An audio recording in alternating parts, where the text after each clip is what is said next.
నమస్కారం. నా పేరు శ్రీరామ్ శర్మ. మీరు పాస్పోర్ట్ అప్లై చేస్తున్నారనుకోండి, ఏం జాగ్రత్తలు తీసుకోవాలి? ఒకవేళ మీరు పాస్పోర్ట్ తీసుకున్న తర్వాత డేట్ అయిపోయి రెన్యువల్ కని వస్తుంది. రెన్యువల్ అప్పుడు ఏం జాగ్రత్త తీసుకోవాలి? వీటి గురించి తెలుసుకుందాం.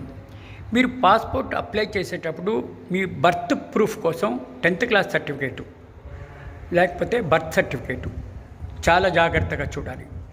అప్లికేషన్ ఫిలప్ చేసేటప్పుడు స్పెల్లింగ్ మిస్టేక్ ఉండకుండా మీ 10th క్లాస్ సర్టిఫికేట్లో మీ పేరులో ఏ స్పెల్లింగ్ ఉందో అదే ఫిలప్ చేయాలి. డేట్ ఆఫ్ బర్త్ కూడా అదే ఫిలప్ చేయాలి. మీరు ఎక్కడి నుంచి అప్లై చేస్తున్నారో అది కూడా ఫిలప్ చేయాలి.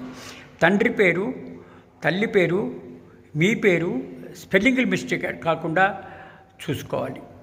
తర్వాత మీకు ఫ్రమ్ అడ్రస్ అంటే మీ పాస్పోర్టు ఎక్కడ మెయిల్ చేయాలి వాళ్ళు పోస్ట్లో, అది మాత్రం జాగ్రత్తగా చూసుకోవాలి. ఇట్లా మీరు కరెక్ట్గా చేసుకున్నట్టయితే మీకు డిలే కాదు. కరెక్ట్ టైంకి అన్న టైంకి మీకు పాస్పోర్ట్ వచ్చేస్తుంది వెరిఫికేషన్ అయిపోయాక. ఇప్పుడు కొత్తగా ఆన్లైన్లో కూడా అప్లై చేసుకోవచ్చు.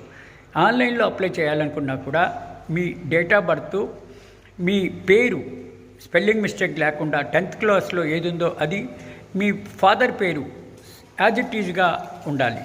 కొంచెం కూడా మిస్టేక్ ఉంటే పాస్పోర్ట్ రిఫ్యూజ్ అవుతుంది, రిటర్న్ అయ్యే అవకాశాలు ఉన్నాయి. కాబట్టి దయచేసి ఈ తప్పులు లేకుండా చూసుకుంటే అతి త్వరగా మీకు పాస్పోర్ట్ వస్తుంది. విదేశాలు వెళ్ళడానికి, విదేశాలు విజిటింగ్ వీసాకు కానీ, వర్క్ వీసాకు కానీ, స్టూడెంట్ వీసాకు కానీ అప్లై చేసుకోవడానికి ఇది మెయిన్ క్రూషియల్ డాక్యుమెంట్. కాబట్టి పాస్పోర్ట్ అప్లై చేసేటప్పుడు చాలా జాగ్రత్తగా ఉండండి. ఇలాంటివన్నీ అబ్జర్వ్ చేయండి. Thank you.